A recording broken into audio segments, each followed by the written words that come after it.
Have you ever wondered how finance and investing works? Well, you're not alone. The world of finance and investing is a vast and complex landscape, but it's not just for Wall Street wizards or seasoned stockbrokers.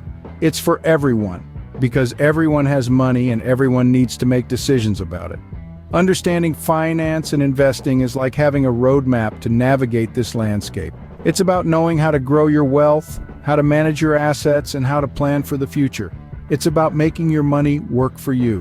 Whether it's saving for a new car, a house, retirement, or just a rainy day, understanding finance and investing can help you make informed decisions that can shape your life. It's not just about money, it's about freedom, security, and peace of mind. So, are you ready to take control of your financial future? Stay with us as we unravel the world of finance and investing. Before diving deep, we need to understand some basic terminologies in finance. Let's start with assets. Think of assets as everything you own that has value. It could be your house, your car, or even your vintage comic book collection. Anything that can be converted into cash is considered an asset. Next, we have liabilities. These are essentially what you owe. Your mortgage, your credit card debt, or that money you borrowed from a friend to buy your comic books. These are all liabilities. Now, if you subtract your liabilities from your assets, what you get is equity. This is what you actually own in terms of monetary value.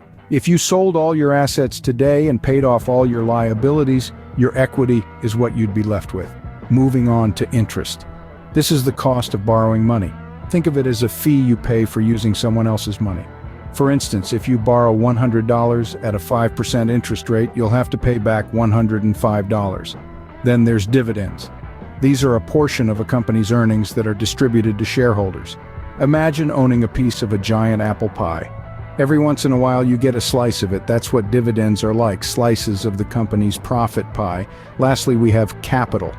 This is the money that is invested in a business. It's the initial sum that is used to start or expand a business. If you've ever watched a show like Shark Tank, you've seen entrepreneurs asking for a certain amount of money in exchange for a stake in their company. That money they're asking for, that's capital. Understanding these terms is like learning the alphabet before writing a novel. You can't comprehend the complex world of finance without understanding its basic language. Remember, assets, liabilities, equity, interest, dividends, and capital are just the tip of the finance iceberg.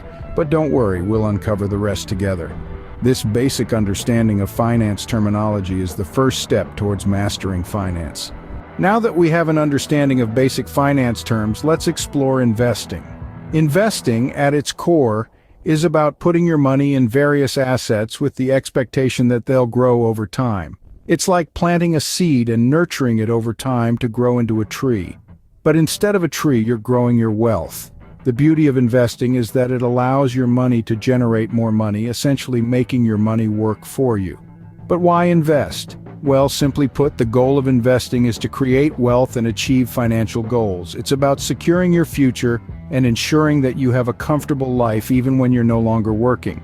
Without investing, you're essentially leaving your money idle, and with inflation, the buying power of your money decreases over time. So investing helps you combat inflation and grow your wealth. Now let's take a look at some of the different types of investments you can make. The first one that probably comes to your mind is stocks.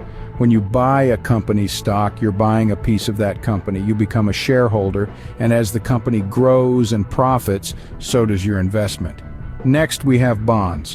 When you buy a bond, you're essentially lending your money to a company or government.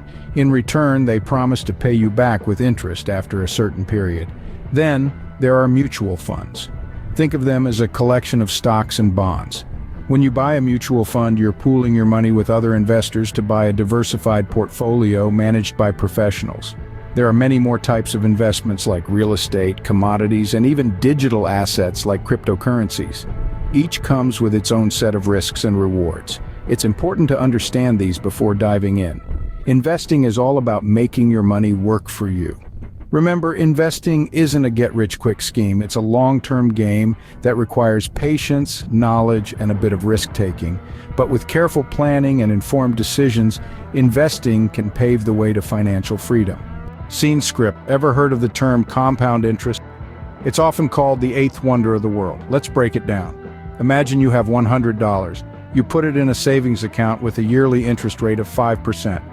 After 1 year, you'll have $105. That's simple interest. But here's where compound interest kicks in. In the second year, you're not just earning interest on your original $100. You're earning interest on $105. So, at the end of the second year, you'll have $110.25. That extra quarter might not seem like much, but it's free money you earned just by letting your cash sit in the bank. Now let's fast forward to year 10. With compound interest, you're not sitting on $150 as you would with simple interest. Instead, you're looking at approximately $162.89. That's the magic of compounding at work. It's a simple concept, but it's one of the most powerful tools in finance and investing. The longer your money compounds, the faster it grows. This is why it's so important to start saving and investing as early as possible. Every year you wait is a year you're not taking advantage of compound interest. Now consider a larger sum of money and a longer period of time. Let's say you invest $10,000 at a 7% interest rate. After 30 years, you're not looking at $31,000 as you would with simple interest. Instead, you're looking at a whopping $76,123.59. That's the power of compound interest. It's like a snowball rolling down a hill. The longer it rolls, the bigger it gets. And just like a snowball, the sooner you start, the more time you have for your money to grow. Compound interest is a powerful tool that can make your money grow exponentially over time. Every investment comes with its own set of risks and returns. This statement sits at the heart of financial investing. But what do we mean by risk and return in this context? Let's dive right in. Risk, in its simplest form, refers to the possibility that an investment's actual return will deviate from the expected return. This deviation could be positive, meaning you earn more than expected, or negative, leading to losses. Investments with higher risk levels typically offer higher potential returns to compensate for the increased uncertainty. Think of it as a high-stakes game. The more you're willing to risk, the greater the potential reward. But remember, the key word here is potential. High-risk investments also mean there's a chance you could lose more or even all of your investment. On the other hand, we have return. Return is the gain or loss made on an investment. It's the reason you're investing in the first place, to grow your money. Returns can come in various forms like interest, dividends, capital gains, or even the satisfaction of seeing a small business you invested in thrive. The rule of thumb here is, the higher the potential return, the higher the risk. So how do these two concepts interplay in the world of investing? Well, the relationship between risk and return is a fundamental concept in finance. Different investments have different risk levels and potential returns. For instance, investing in a startup company can be considered high risk with high potential return. On the other hand, government bonds are generally considered low risk but offer lower returns. Investors need to strike a balance between the level of risk they are willing to take and the level of return they desire. This balance is often influenced by factors such as financial goals, investment horizon, and risk tolerance. In the end, it's all about understanding your own risk tolerance and making informed decisions based on that. No investment is without risk, but with careful planning and understanding, you can manage this risk and hopefully reap the rewards. Understanding risk and return helps in making informed investment decisions. Putting all your eggs in one basket is never a good idea, especially when it comes to investing. Imagine yourself walking on a tightrope. It's scary, isn't it? Now imagine walking on that same tightrope, but this time you have a safety net underneath. Feels a bit safer, right? That's what diversification does for your investment portfolio. It serves as a safety net. In the world of investing, diversification is the practice of spreading your investments across various types of assets to reduce risk. It's like creating a financial smorgasbord where instead of gorging on one delicious but potentially risky dish, you sample a little bit of everything. This way, if one investment doesn't perform as well, the others can compensate for it. Why is diversification so important? Well, it's all about managing risk and reward. If you invest everything in one stock and that stock tanks, your entire investment goes down with it. But if you've spread your investments across different stocks, sectors, or even asset classes, a downturn in one area won't cause as much damage. Think of it as a seesaw. On one end, you have potential returns, and on the other end, you have risk. Diversification helps to balance the seesaw, so you're not heavily leaning towards risk. It's not about eliminating risk entirely. That's impossible. Instead, it's about managing risk in a way that aligns with your investment goals and risk tolerance. Now, how can you diversify your portfolio? You can start by diversifying within asset classes. For example, don't just buy technology stocks. Buy stocks from different sectors. Next, diversify across asset classes. Don't just invest in stocks. Consider bonds, real estate, and other investment vehicles. Finally, consider global diversification. Investing in different geographical regions can further shield your portfolio from risk, as economies around the world don't always move in tandem. Remember, the goal of diversification isn't to boost performance, it's to reduce risk. It's about making sure that if one investment falls, your entire portfolio doesn't crumble with it. So next time you're about to put all your eggs in one basket, think twice. Diversification is a key strategy to minimize risk in your investment portfolio. Financial planning is the roadmap to achieving your financial goals. Now let's delve into this crucial aspect of finance and investing. Imagine setting out on a cross-country road trip without a map or GPS. You might eventually reach your destination, but the journey would likely be filled with wrong turns, dead ends, and unnecessary detours.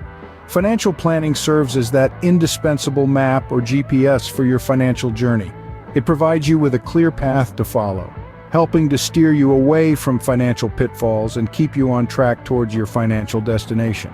You see, financial planning isn't just about saving or investing, it's about managing your money effectively to fulfill your financial aspirations. It could be purchasing a home, funding your child's education, or ensuring a comfortable retirement. Whatever your goals may be, financial planning enables you to take structured and informed steps towards them. Without a financial plan, you may find yourself spending aimlessly, saving inconsistently, or investing without a strategy. This could lead to financial stress and even debt. But with a financial plan, you can allocate your resources wisely, monitor your spending, establish an emergency fund, and invest in a way that aligns with your risk tolerance and financial goals. It's like having a personal financial advisor guiding you at every step of your financial journey. Moreover, financial planning isn't a one-time event. It's a continuous process that needs to be adjusted as your financial situation, goals, and market conditions change.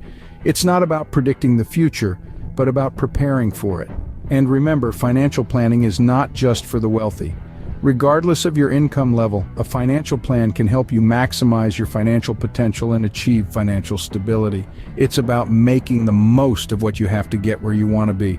In conclusion, financial planning is a crucial tool that can help you navigate the complex world of finance and investing. It provides you with a roadmap to your financial future, guiding you towards your financial goals while helping you avoid financial pitfalls. Without a solid financial plan, achieving financial goals becomes a difficult task.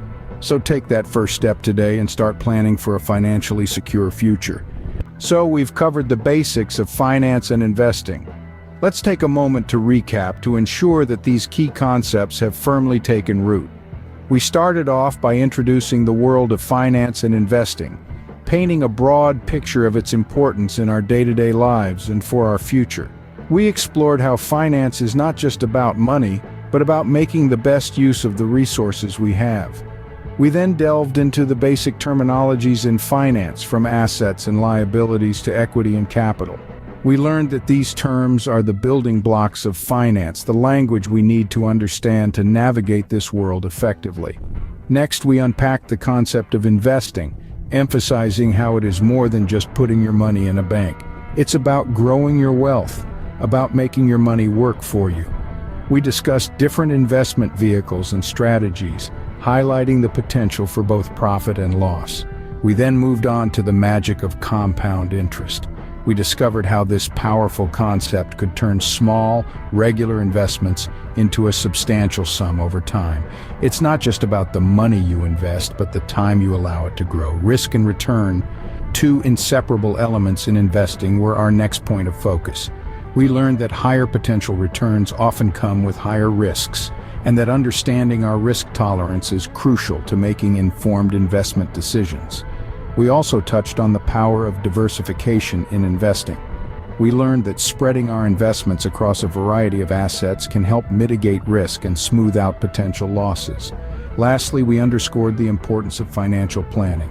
We emphasized that having a clear financial plan is like having a roadmap for our financial journey. It helps us make informed decisions, set realistic goals, and stay focused on our long-term objectives. Remember, understanding finance and investing is a journey, not a destination. It's never too late to start learning and investing in your financial future.